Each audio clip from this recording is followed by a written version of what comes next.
Okay, welcome back. This is part 2 of my combat series by Mitt Raham, and we're going to talk this time about troop types. Right, last video we talked about tiers 1 through 6. Now we're going to talk about the 5 different types that troops come in and what makes them different and unique. So within each tier we have one example of each of the 5 types. The 5 types are, first in the list, the spearmen. Next we have cavalry, followed by ranged, then knights, and finally siege. Okay. That 6th unit down there is espionage, and they're a different category. So the purpose of understanding types is that while each type has the same base attack, defense, and health within the tier as all the others, they're all equally strong. Depending on what they're in combat with, they may get an advantage or a disadvantage. So what I mean by that is the spearmen types in all tiers are always more effective against cavalry and knights. You'll notice that they're most effective against cavalry. They get a huge 50% bonus if they're fighting against cavalry, whether they're attacking or defending against them. They get a nice 25% bonus against knights. They get no bonus against other spearmen. But if they're attacking against ranged or siege, they're actually weaker. The ranged or the siege get a bonus against them. So it's important to either spy or in some way find out what you're going to be in combat with so that you can use an appropriate troop type that either gets an advantage or at least doesn't get a disadvantage against whom you're attacking. Okay. Every troop type is effective against 2 other types, more effective and less effective, and weak against 2 types, very weak and kind of weak. Okay? And every troop type has something that's strong against it. And every troop type is strong against something else. It's kind of like rock, paper, scissors, but with 5. Rock, paper, scissors, lizard, Spock. Right? It's a big circle of 5 where everything is both strong and weak. There is no best type. Okay? But they do have other unique attributes. And you'll see them down here in the bottom. So everyone has the same base attack, defense, and health, and the same food upkeep. However, every type has a different speed and a different capacity. Right? Cavalry are the fastest. Tier 1 travels 9.43. I don't know what that number means. I don't know if it even has a meaning. But at the current level of study that I've done, this troop has a speed of 9.43 and it can carry 5.29. Now this is actually units per troop, I believe, units of food or whatever, units of resource. But if you look at a different type now, let's look at the spearmen again. The speed on these is significantly lower, right? 6 instead of 9. These troops travel much, much slower, but they carry quite a bit more. 8 instead of, I think it was 5. And if you look at siege, they're slower yet and carry more yet. Now, across all types, you will find that the cavalry unit is always the fastest and therefore carries the least. The siege unit is always the slowest and therefore carries the most. From there, the spear are always the next slowest and carry the next most. And then the ranged, and then the knights, and then the cavalry are the fastest and carry the least across all tiers. So when you're building up your T1 for harvesting, you may want to consider what your intentions are. If you intend to harvest a lot, you probably don't want to build a cavalry army of tier one for harvesting. mean, maybe you have cavalry for attacking later, but you probably want something that can carry more so you don't have to have as many and feed as many. But it's up to you. Most people will build a battery of siege for harvesting with, because not only do they carry the most, they also have a nice even spread of resource costs. Right? Every other troop has something that they cost a lot of, but siege are nice and relatively even. But you do what works for you. Now I want to start to show you, since we're talking about troop types, I want to show you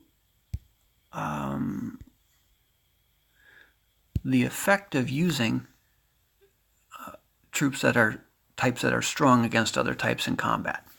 So what you're seeing here is an attack where 1,000 siege attacked 1,000 other siege. Okay. In all other respects, they're the same. They had the same studies. They had the same bonuses. Everything is the same. The armies are identical. And you can see that they lost the same number of troops. The only reason that my attack failed is because my attack didn't win. It didn't overcome the defender. It was technically a tie. Whoops, that's not what I want to do. So the next example you're going to see, there we go. I sent one more than the defender. And now you'll see that I won. But not only did I win, I only won by one troop, but look at the differences in losses. Right? By sending that one extra troop, I lost 8 fewer guys. Now, in the next one, I sent a crushing defeat for my defender. I sent way more troops than I needed to. In fact, I sent so many that this is the optimal number the minimal number of troops I can lose. Right? And I further proved that by trying this again with a smaller number. I sent the 10,000 against an even smaller number, and you'll notice that I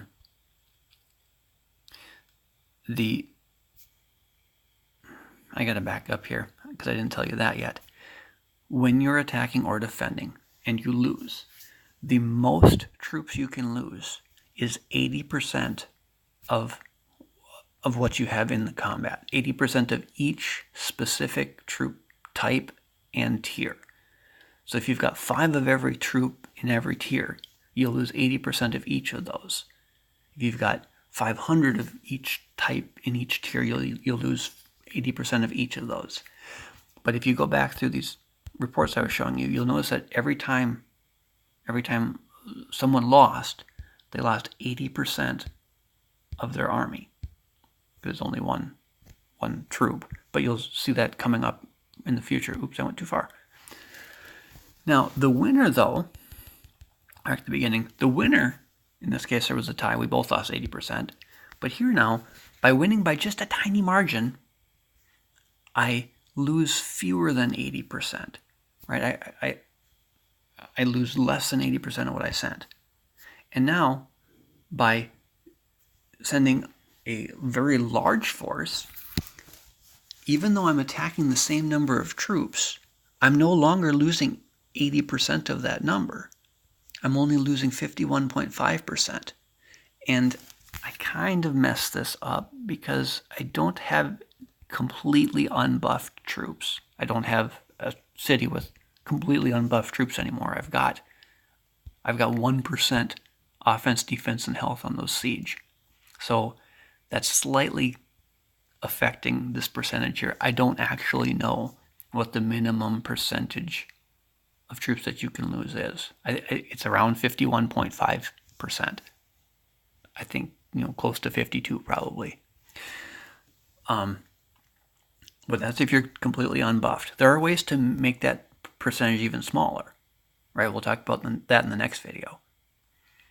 But by sending more troops, you lower the number of losses you take. but there is a minimum level to that. You have to lose troops. Okay, there's no amount of troops you can send at which you'll lose 0 troops, unfortunately. Okay, not to beat a dead horse, so let's move on. Now that we've established that we can beat this damn Mitt number 2, we're still fighting him. Okay, so now we attacked some spearmen with some siege. So instead of siege against siege, right, we're using siege against spearmen that they're most effective against. They get a huge 50% bonus against. And you'll see that instead of losing 80%, now I only lost 60% of my troops. Right? And if we break this up a little bit more, so now I'm trying to show you that 80% rule again. I have 500 spear in this defense, and I have 500 siege in this defense. 80% of 500 is 400 of each got lost because that army was smaller. They lost 80% of each thing they had there. But my army won, but I didn't lose 80% of my army because I won by a lot, because I wasn't facing only siege, even though there's 1,000 on each side. Because some of those were spearmen, my troops got a large bonus. And so I lost many fewer than 80%. If we go back, that's forward. If we go back, you'll see that when I faced only spear, I lost 596. But now because there are some siege there, I lost a few more, but still much better than when it was only siege, and I lost 800. So that's the power of choosing a troop type that's strong against the defenders. In this example, you see that this is going back to the first video now. Here's the advantage of using tier 2 troops, slightly stronger troops. Notice I only added 2 troops to it. But now my 1,000 troops against their 1,000 troops,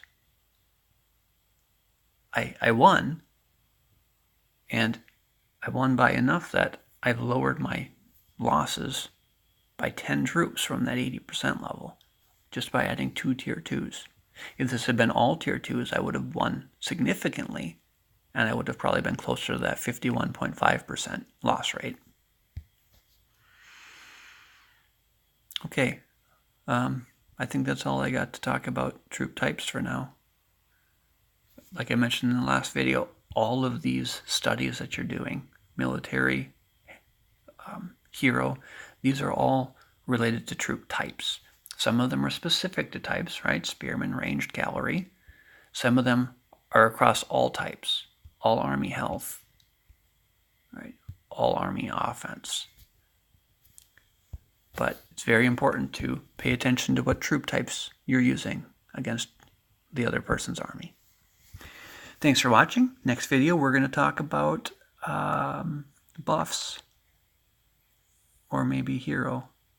I'm not sure how to present this best. Talk to you soon.